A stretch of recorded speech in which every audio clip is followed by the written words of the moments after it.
bersukacitalah senantiasa. Bersukacitalah senantiasa dalam Tuhan. Sekali lagi kukatakan, bersukacitalah. Itulah panggilan Tuhan melalui Rasul Paulus dalam Filipi pasal 4 ayat yang keempat. Sejujurnya, saudara-saudara, panggilan untuk hidup bersukacita senantiasa itu rasanya nyaris mustahil untuk kita lakukan sebagai orang Kristen. Sebab kalau hidup kita baik-baik saja, kita sehat, hidup berkecukupan, keluarga lengkap, harmonis, teman-teman banyak, kita gampang bersukacita senantiasa. Tapi kalau hidup kita berubah jadi buruk, kita sakit, tak kunjung sembuh, hidup berkekurangan, kekasih kita meninggal, teman-teman satu persatu tinggalkan kita, kita susah sekali untuk bersukacita. Kita lebih mudah berkeluh kesah sampai marah-marah. Jadi pertanyaannya sebetulnya sebagai orang Kristen, kita bisa nggak sih hidup bersukacita senantiasa? Kalau bisa, ya bagaimana caranya? Dari merenungkan firman Tuhan sebetulnya kita bisa bersukacita senantiasa. Asal kita tahu caranya. Ini caranya. Cara pertama, kita harus berpikiran positif untuk temukan segala yang baik atau positif Tuhan kerjakan dalam hidup kita. Seperti kata Rasul Paulus, kita tahu sekarang Allah turut bekerja dalam segala sesuatu untuk mendatangkan kebaikan, mendatangkan hal positif bagi mereka yang mengasihi Dia, yaitu bagi mereka yang terpanggil sesuai dengan rencana Allah. Kita sadari apa yang buruk tidak bisa buat kita bersukacita. Hanya hal yang baik bisa buat kita bersukacita. Nah, bila kita yakini Tuhan mau dan mampu kerjakan, berikan apa yang baik dalam segala sesuatu, supaya hidup kita bisa bersukacita senantiasa, ya kita harus mencarinya sampai mendapatkan kebaikan Tuhan itu.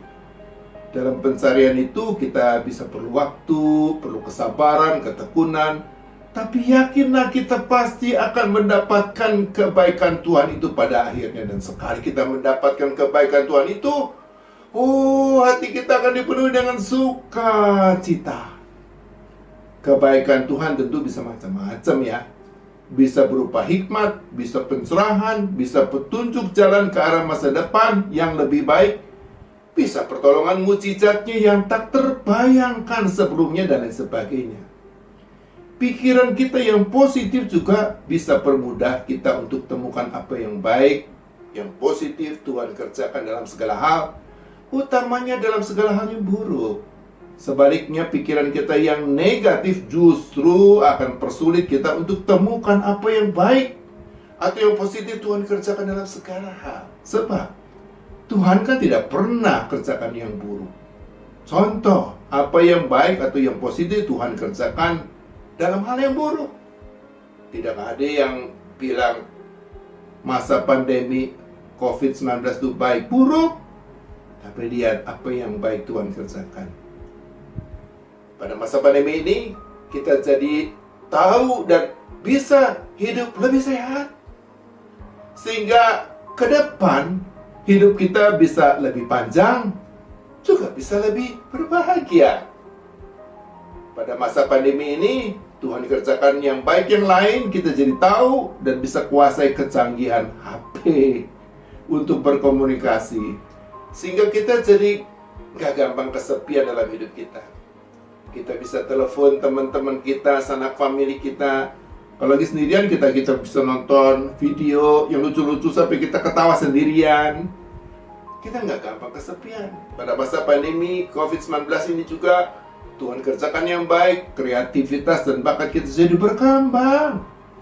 Kita jadi bisa bikin berbagai masakan sehat sendiri. Kita juga bisa bikin pekerjaan yang baru, yang belum pernah kita lakukan sebelumnya, yang berikan kepada kita penghasilan juga, dan lain sebagainya.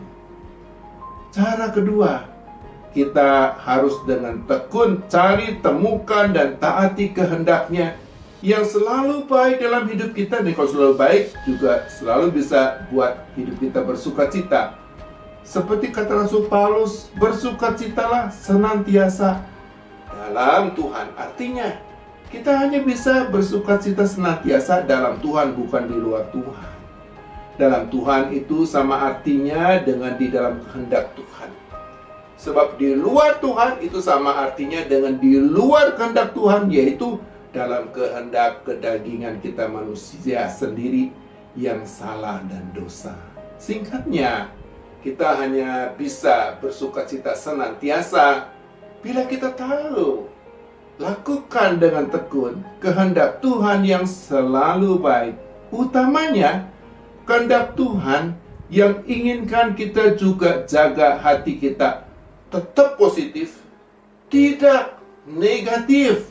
Seperti katanya, jagalah hatimu dengan segala kewaspadaan, karena dari situlah terpancar kehidupan. Kehidupan seperti apa? Kehidupan yang menyukacitakan. Amsal pasal 4 ayat 23.